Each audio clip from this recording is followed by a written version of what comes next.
You're listening to Convenience Matters, brought to you by the National Association of Convenience Stores. Welcome to Convenience Matters. My name is Jeff Leonard. I'm with the National Association of Convenience Stores, and Convenience Matters is our podcast where we talk about things that matter to convenience stores, and if they matter to convenience stores, they matter to consumers, because half of the U.S. population is at a convenience store every day. Sometimes we have people like our guest today, a little bit more than that.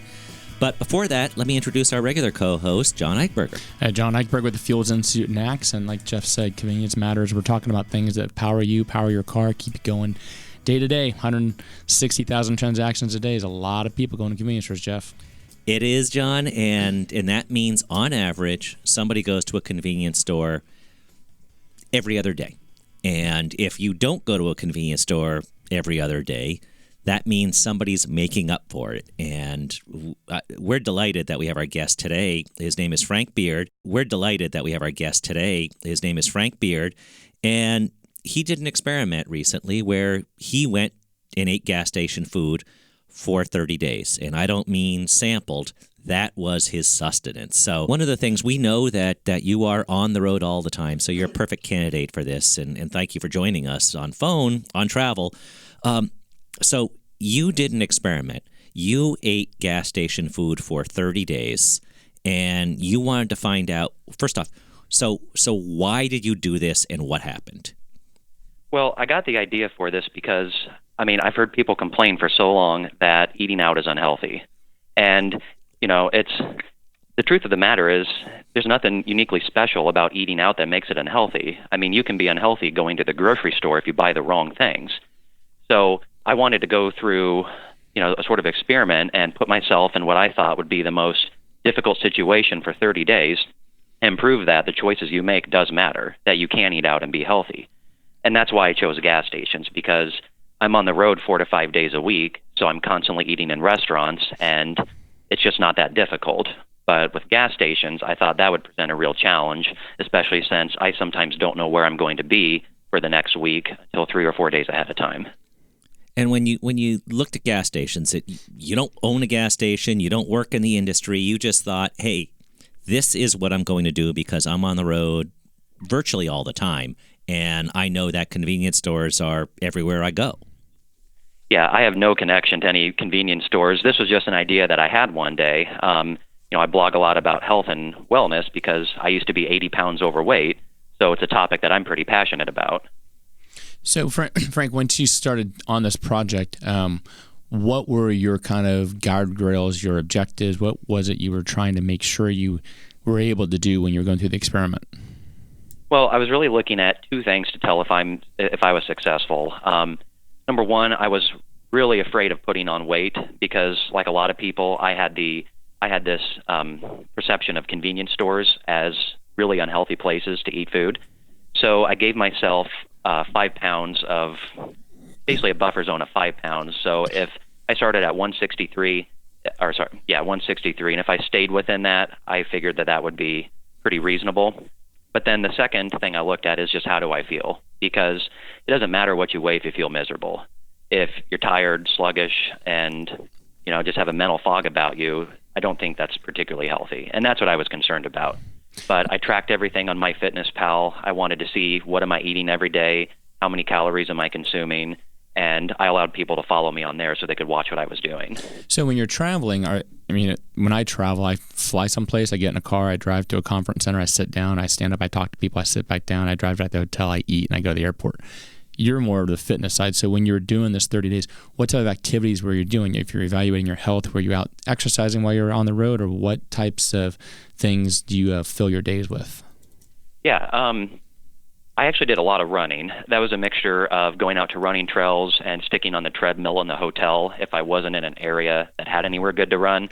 On the weekends, I'd come back. I do a lot of cycling. I did a little bit of indoor rock climbing. And as part of my job, I also have to do a lot of climbing because I do inspections on cell phone towers. Oh, wow. So you had to make sure that what you're eating gave you the energy and the nutrition you needed to maintain that active lifestyle.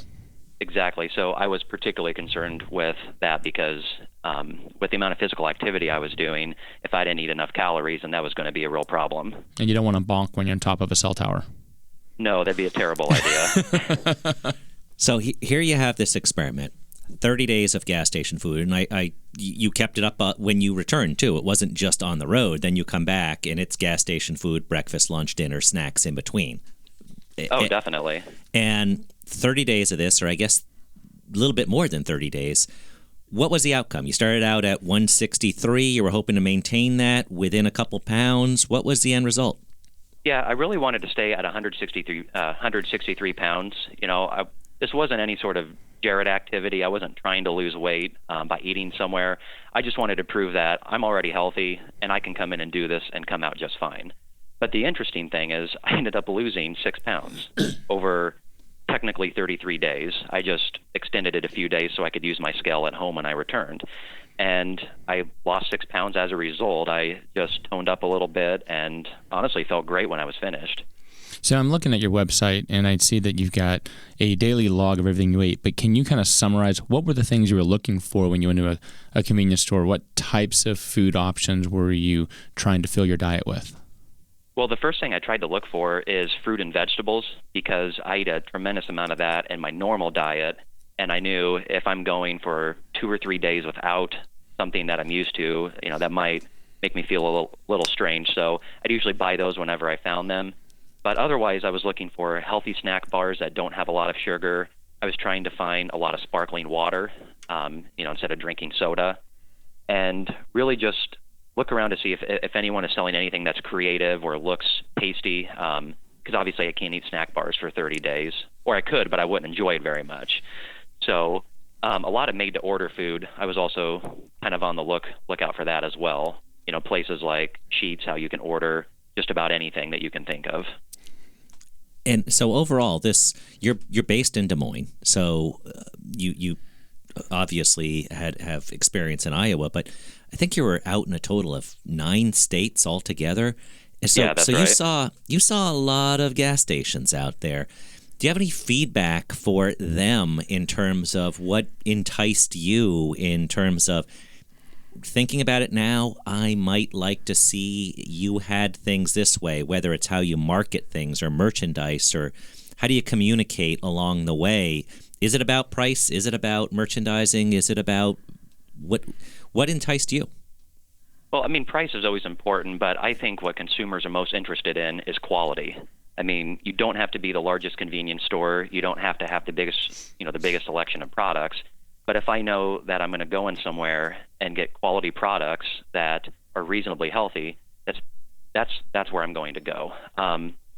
Sheetz is always one of my favorite convenience stores, but it's not because of the size and the options on the made-to-order menu necessarily. It's because I know if I buy a snack bar from Sheetz, it's going to be a good snack bar. If I want sparkling water, they're going to have multiple flavors of Perrier. They sell high-quality products, and you can do that in an 800-square-foot convenience store or one much larger. And I think you just have to tell customers that you have it. I know there's 79-cent Big Gulps because it's on the front of the building.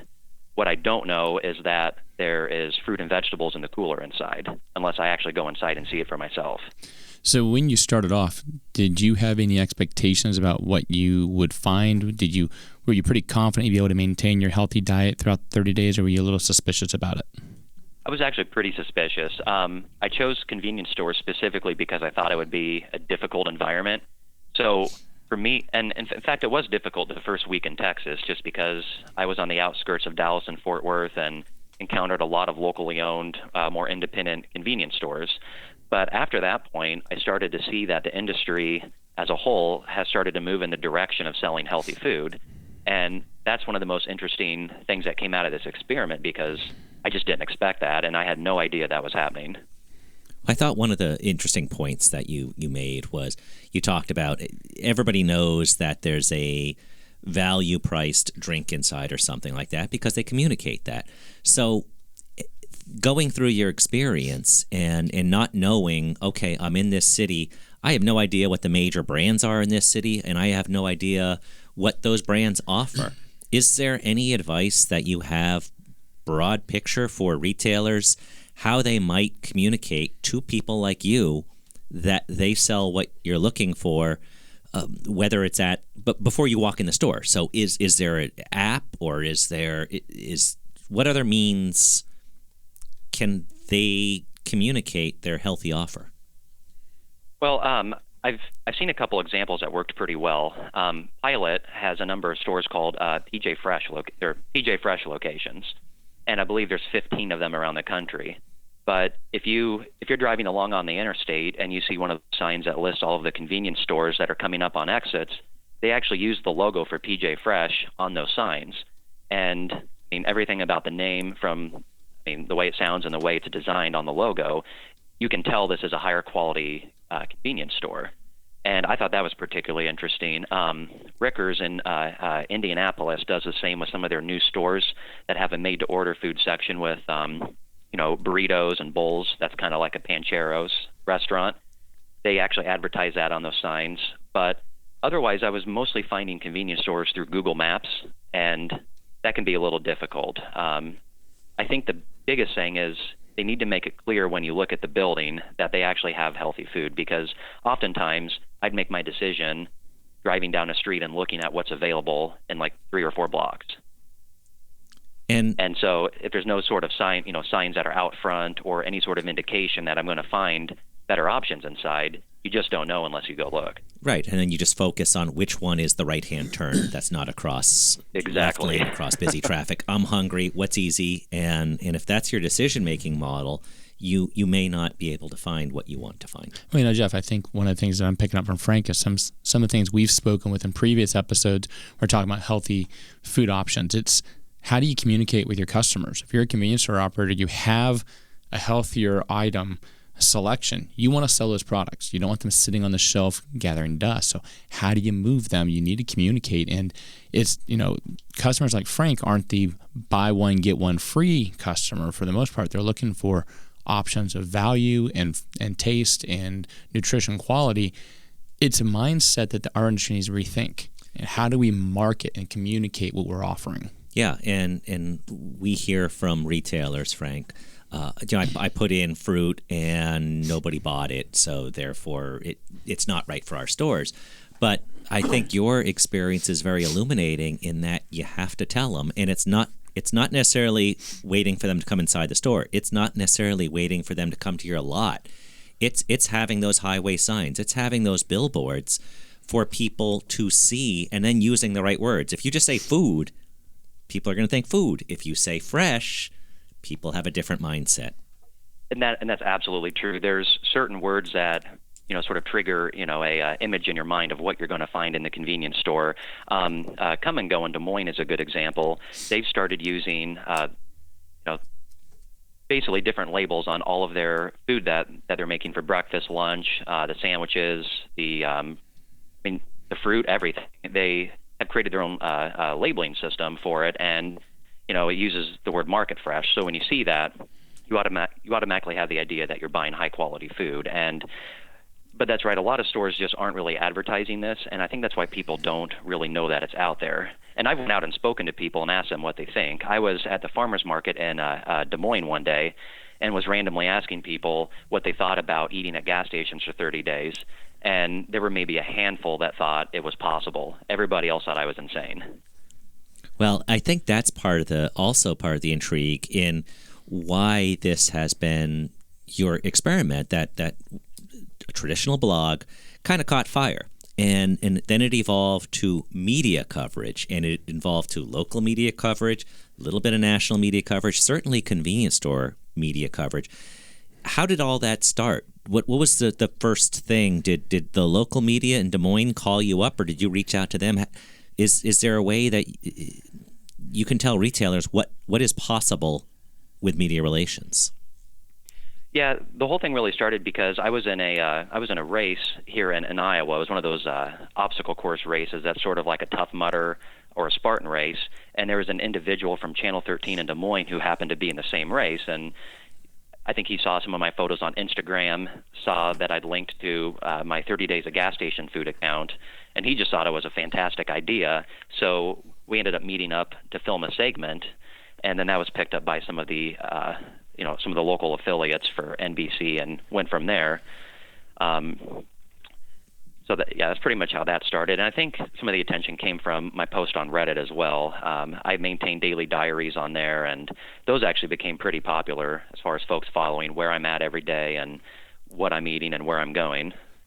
Yeah, I probably heard from 5 different people within the industry in the first couple days that, hey, have you heard about this guy? Do you know anything about this? And it's, yeah, 4 other people told me about it, but really cool. And I think it tells a story. It's not quite, the classic news story is it's not dog bites man, it's man bites dog. It's not quite that unusual, but I think it puts an interesting spin on things where you can go to a gas station, you can go to a convenience store, and you can eat as healthy if you do it right as anywhere else.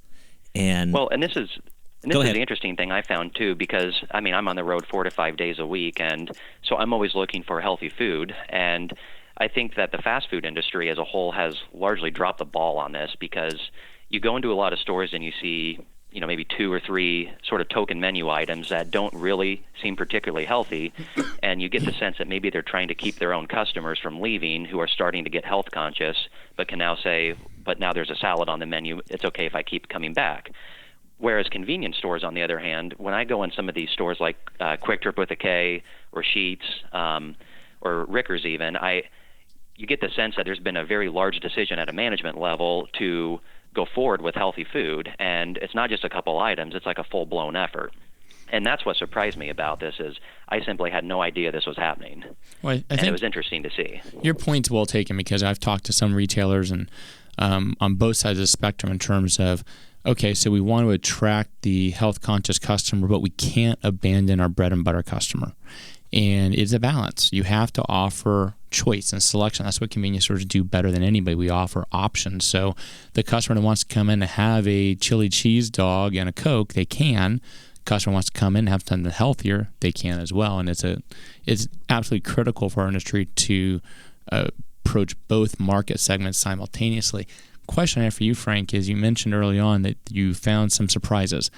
What things were the most pleasant surprises, the food options you found that you said, this is wonderful, I can't believe I found this here, kind of the diamonds in the rough that you came across? Well, I'd say one of the more interesting things I saw was directly after the experiment. I was in Indianapolis and had a chance to visit a store called Rickers, and I've been to a number of places where they have made-to-order food options that are pretty broad in terms of what they provide. But what this store did is they narrowly tailored it to just burritos and bowls, but they did it, at a level of quality that's far above what I've seen anywhere else. And it's just like a normal restaurant, really. And I really enjoyed going in there to eat. Another surprise that I saw is what's going on with some of the truck stops. Love's Travel Stops in particular. They have this system where every store you go in, there's at least 1, but sometimes 2 or 3 small coolers that have 12-ounce containers containing any sort of mixture of fruit and vegetables that you can think of. And it differs from store to store. I don't think I've ever seen the same thing twice, except sometimes it's mixed together with other options. But I'm looking at pictures now. There's pineapple chunks. There was a mixture with cantaloupe, pineapple, grapes. I've seen broccoli and cauliflower. And it's consistent from store to store, so I know if I'm on the road, sometimes in the middle of nowhere, I can stop in there and get something healthy. One of the 7-Eleven was also a big surprise, because sometimes their stores are tiny, but they have coolers that are just completely stocked with fruit, salads, all sorts of healthy options. One of my favorite quotes in reading your 30 days of gas station food, I believe it was day 28, and you said, coming to the end here, and honestly, I'm going to miss eating at gas stations. and you were serious. Yeah, definitely. What made you say that? Well, I'm someone who loves to cook. I love to prepare my own food, but I like simplicity over everything. And when you can walk into a convenience store, which hardly takes any time because it just doesn't, and I can scan a barcode or quickly enter a recipe if I'm getting a container of fruit, it's just no effort on my part to maintain my diet. I don't have to worry about how much I'm eating, because MyFitnessPal is going to tell me how much I'm eating, and I can use that to inform my decisions for the rest of the day. So it was just the most simple, easy system that I think I've ever had. And coming out of that, suddenly I don't know how many calories are in a meal at a restaurant, or I'm playing guesswork when I'm preparing it at home. And I really enjoyed the simplicity of it. It was very refreshing to do that for a month. Well, refreshing keyword. We have the Refresh Initiative, which is all about selling and communicating we have healthy options. Frank, thank you so much for joining us. And please stay in touch as you visit convenience stores and as you blog about them. And please give out your website so others can see where we are in terms of the 30 days of gas station food. Definitely. You can find everything at frankbeard.org, and you can also find me on Instagram at 30 Days of Gas Station Food. Well, thank you once again, Frank, and thank you all for listening to Convenience Matters. You've been listening to Convenience Matters, brought to you by Next. For more information about the National Association of Convenience Stores, go to nacsonline.com.